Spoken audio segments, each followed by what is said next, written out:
रुख कर लेते हैं, जहां पर मुख्यमंत्री योगी आदित्यनाथ ओरिएंटेशन कार्यक्रम में सम्मिलित हुए हैं।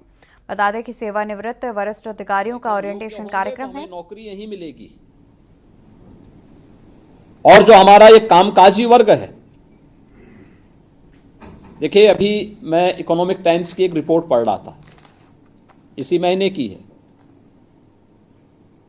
तमिलनाडु में यूपी के 2 लाख से अधिक लोग वहां कार्य कर रहे थे। पिछले कुछ वर्षों के अंदर, 3-4 वर्षों के अंदर, उनमें से 60,000 लोग वापस आए हैं टेक्सटाइल में। वे यूपी में आए हैं क्योंकि यूपी में उनको काम मिला है, प्रोडक्शन पर वहां असर पड़ा है, लेकिन यहां के लोगों को यहीं पे कार्य मिला है। दूसरा, कोरोना में लॉकडाउन के दौरान जब काफी बड़े पैमाने पे कामगार और श्रमिक वापस आए थे, और यूपी पहला राज्य था जिसने कहा था कि भाई हम इन लोगों को अपने यहां एब्जॉर्ब भी करेंगे, इनको लेंगे भी और इनको अपने यहां वो करेंगे, क्योंकि वहीं के रहने वाले हैं तो जाएंगे कहां, हम उनके साथ खड़े होंगे। चैलेंजेस थे, हम तब भी खड़े हुए। यूपी की इकोनॉमी इससे मजबूत हुई, लेकिन जहां से लोग आए थे वहां की जितना प्रतिशत लेबर वहां का कम हुआ, उतना वहां की इकोनॉमी डाउन भी हुई।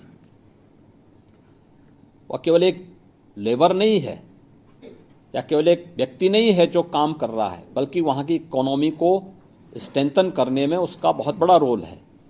और उस देश से 56% से अधिक की आबादी यूपी के अंदर वह है जो कामकाजी है।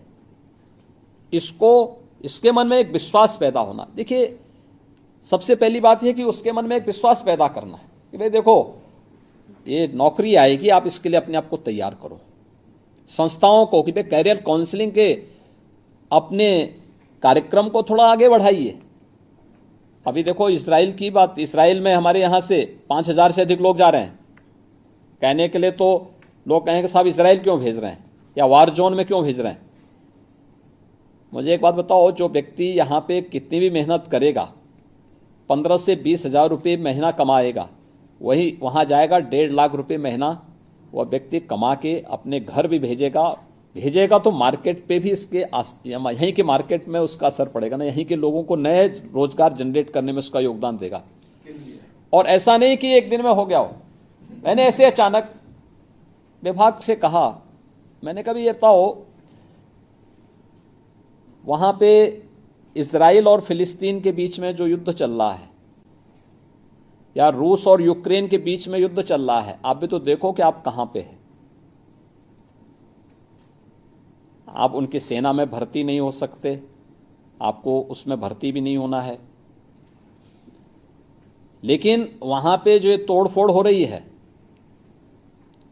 तो इस तोड़फोड़ में आप भी देखो ना। देखिए, मुझे याद है कि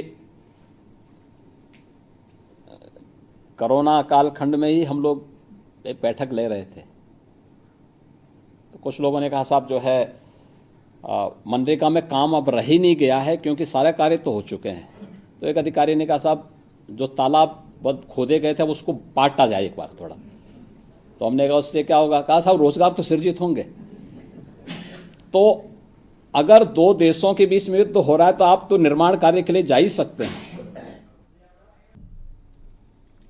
एनईपी लागू हुई। एनईपी में इस बात को दिया गया है कि हम अपने सामान्य पाठ्यक्रम के साथ साथ अन्य कार्यक्रमों के साथ जुड़ेंगे, उनके स्किल डेवलपमेंट के प्रोग्राम भी साथ साथ चलेंगे। कहीं कोई रोक टोक नहीं है, एक साथ ड्वेल डिग्री के लिए आप कार्य कर सकते हैं, उस पर अपने कार्यक्रम को, अपने कैरियर को आगे बढ़ा सकते हैं। लेकिन 2 डिग्री एक साथ लेने की बजाय अगर वो व्यक्ति अपने कैरियर को आगे बढ़ाने के साथ साथ सामान्य कार्य सीखने के लिए वह व्यक्ति स्किल डेवलपमेंट से जुड़े हुए किसी एक प्रोग्राम के साथ जुड़ता है, तो उसका यह पर्पज भी सॉल्व होता है। लेकिन जब वो अपनी डिग्री लेकर के आएगा तो उसके बाद वो किसी चौराहे पर किम कर्तव्य विमूढ़ की स्थिति में खड़ा नहीं होगा, बल्कि अपने को आत्मविश्वास से भरपूर पाएगा।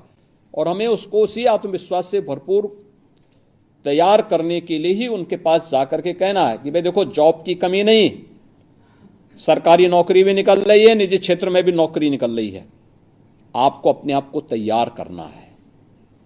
और इसके लिए देखिए, सरकार पिछली बार आई थी आपके पास, आप तो सरकार के प्रतिनिधि के रूप में वहां जा रहे हैं, और आपसे कहा गया था ना, ये 10 लाख करोड़ रुपए से अधिक का जो निवेश आ रहा है, इस निवेश से 35 लाख से अधिक लोगों को सीधे सीधे नौकरी मिलने जा रही है। हम इन कार्यक्रमों के साथ कैसे इसको जोड़ सकते हैं, इसको उसके साथ तय करना।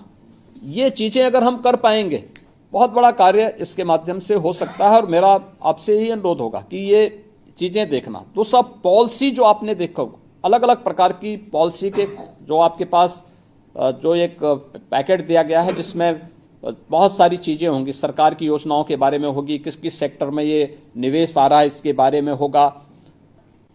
हमने, यूपी पहला स्टेट है कि जो देश के अंदर एफडीआई की और फॉर्च्यून 500 की पॉलिसी लेकर के भी आया है।